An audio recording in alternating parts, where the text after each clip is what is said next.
Приехали мы к центральному офису туристическому, в котором покупали экскурсии. Время 9 утра или уже побольше. Андрюш, сколько сейчас времени? 9:10. 9:10. Нам уже разрешили посадку. Наша экскурсия начинается в 9:30. Ну что, пойдем внутрь? Не знаю, как. Или на улице постоим? В принципе, мест полно. Стоим пока. Вот. А на улице хорошо. На улице хорошая погода, да. Пойдем посмотрим расписание, да, цены.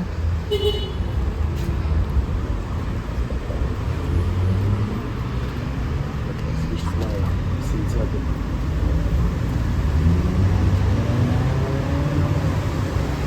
Но у нас сегодня очень короткая экскурсия. Андрюш, покажи на расписании, какая у нас экскурсия, где мы?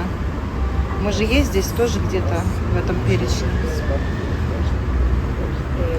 Вот среда. Вот наша экскурсия. Эчмиадзин, Зварноц.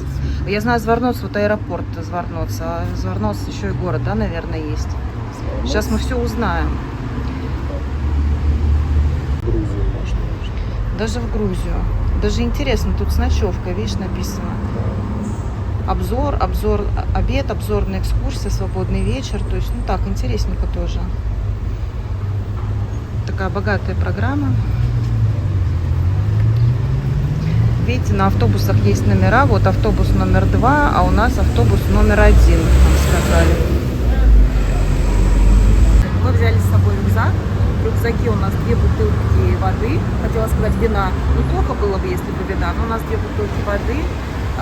Небольшой у меня легкий тут шарфик, потому что я боюсь кондиционера. Вдруг будет сильный кондиционер в автобусе. Ну и всякие там вещи первой необходимости, такие как влажные салфетки, обычные салфетки. Так что вот так. Вот мы уже сели в автобус. Долго думали, со стороны водителя садиться или со стороны противоположной. Сели со стороны водителя. Я еще пересаживалась, потому что там окошко было грязное. А мне же надо поснимать для вас. Поэтому сейчас поедем, сейчас помчимся. Что-нибудь скажете моему телезрителю? Пока нет. Еще не раскочегарился. Ну ладно. Скоро все будет. Скоро увидим что-то интересное, я надеюсь. Будем тестировать съемку на DJI. Хотя я уже тестила в Сочи. Но вот это будет ее первый выход в свет в Ереване. Вот. Так что посмотрим, как все пройдет. Поехали. Столиц, но это имело и свою позитивную сторону, потому что именно в столицах развивается культура, развивается наука, и Армения развивалась равномерно. Сегодня я хочу поделиться видео с потрясающей экскурсией. Мы узнали очень много о святынях Армении, историю христианских мест и были поражены, насколько духовно развита эта страна. Экскурсия началась с Эчмиадзина. Это монастырский комплекс, а также духовный и административный центр Армянской апостольской церкви. В Эчмиадзинском комплексе расположен Эчмиадзинский кафедральный собор. К сожалению, в момент нашего визита он был закрыт на реставрацию, и богословские учебные заведения. Здесь также находится резиденция Верховного Патриарха и католика со всех армян. И, кстати, кафедральный собор с 2000 года входит в список всемирного наследия ЮНЕСКО.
Территория комплекса большая, ухоженная, красивая.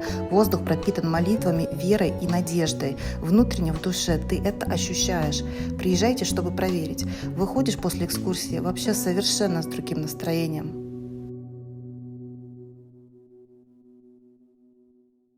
Хоть в Эчмиадзинский кафедральный собор мы не попали, хочу немного рассказать о нем, так как он считается одним из самых древних памятников христианства. Это главный собор Армянской апостольской церкви и самый первый христианский собор в мире. Он был построен в IV веке после провозглашения христианства государственной религией. Согласно легенде, собор был построен в том самом месте, на которое указал явившийся во сне Григорию Просветителю Христос, и именно отсюда происходит название Эчмиадзин.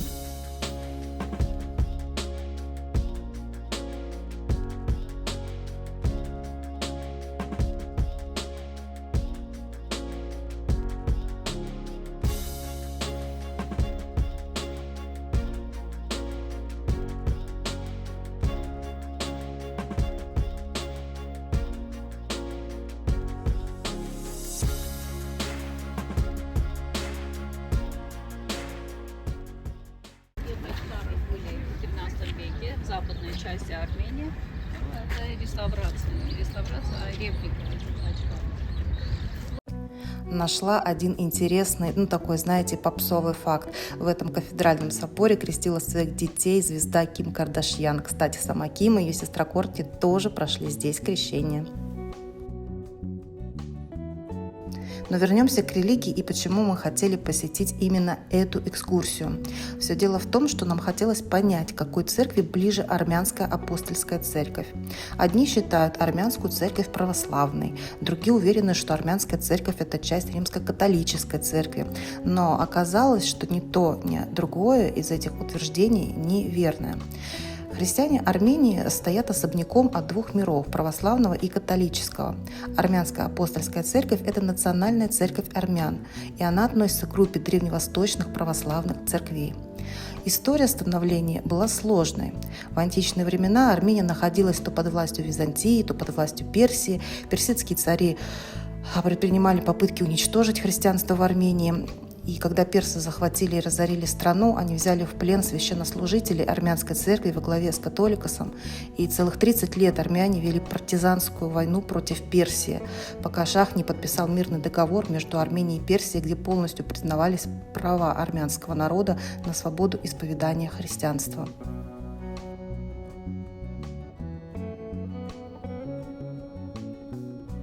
Заходим в сокровищницу Эчмиадзина. Здесь представлены церковные предметы, ритуальные чаши, посохи, расшитые золотом одеяния, гобелены, кресты и даже трон. В сокровищнице представлены важные реликвии армянской церкви и всего армянского народа. Среди них святой Гегард – копье, которым римский воин проткнул бок распятого Христа, чтобы убедиться, жив он или нет. Хранится оно в серебряной дароносице. В мире существует 3 таких копья, однако лишь армянское соответствует времени жизни Христа. Остальные были созданы немного позже.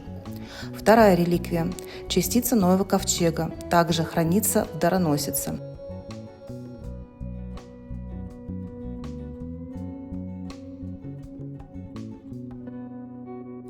Среди реликвий хочу отметить вот этот крест. Если присмотреться, то в центре под одним из стеклянных камней можно рассмотреть маленькую деревянную щепку. Это частица деревянного креста, на котором был распят Иисус Христос. Известно, что крест распятия был найден в Иерусалиме еще в начале IV века, а потом по всему христианскому миру стали распространяться его чудодейственные частицы. Далее мы отправились в церковь святой Репсиме. Церковь названа в честь христианской мученицы. За распространение христианства в Армении святая Репсиме погибла. На месте гибели в VII веке был воздвигнут храм, о чем свидетельствует надпись на западной стене храма, являющегося классическим образцом центрально-купольных сооружений. Объект включен в список всемирного культурного наследия ЮНЕСКО.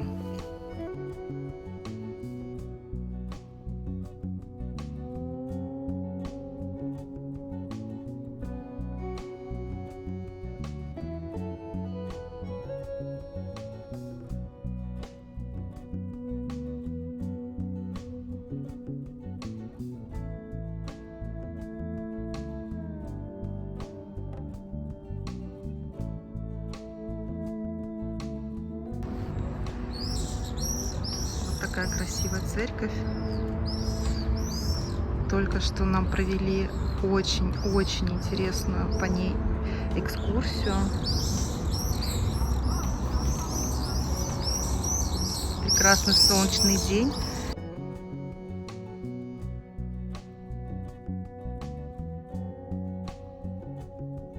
До сих пор неизвестно, каким образом им удалось. А здесь поэтапно показана техника постройки. И поэтому армянская архитектура, христианская архитектура является основой всемирной христианской архитектуры. Это остатки старой крепости.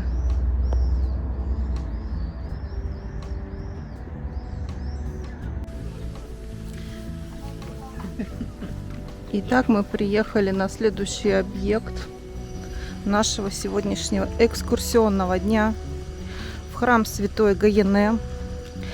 И нам дали всего 15 минут для того, чтобы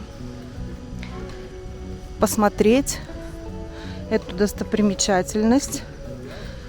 Я так поняла, что 5 минут экскурсия на английском, 5 минут экскурсия на русском. И 5 минут, чтобы дойти туда-обратно от автобуса и до автобуса. Так, нам, Андрюш, главное не отстать. Потому что времени-то у нас не очень много. А то сейчас все пропустим.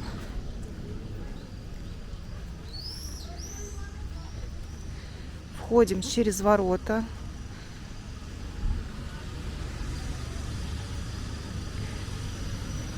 Здесь тоже у нас шум от газонокосилок. Территория, смотрите, какая светлая, красивая. Скворечник, смотрите, какой. Елочки. Не елочки, это ели.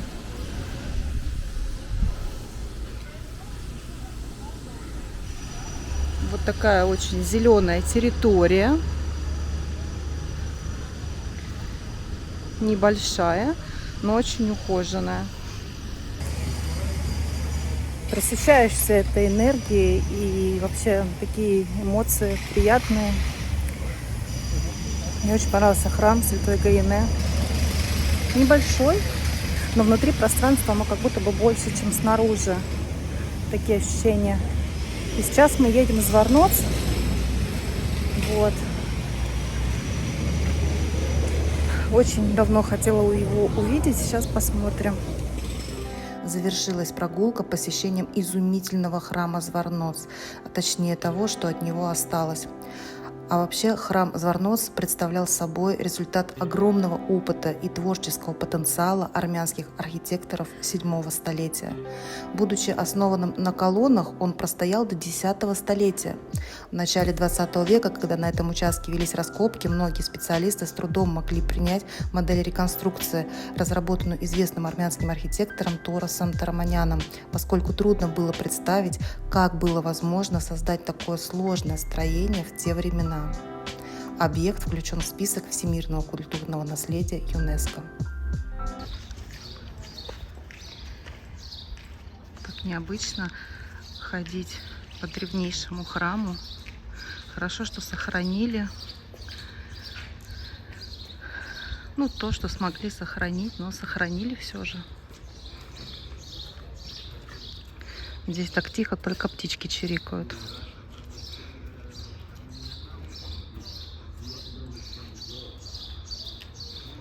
Очень необычно.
ехали обратно, в голове звучал дудук.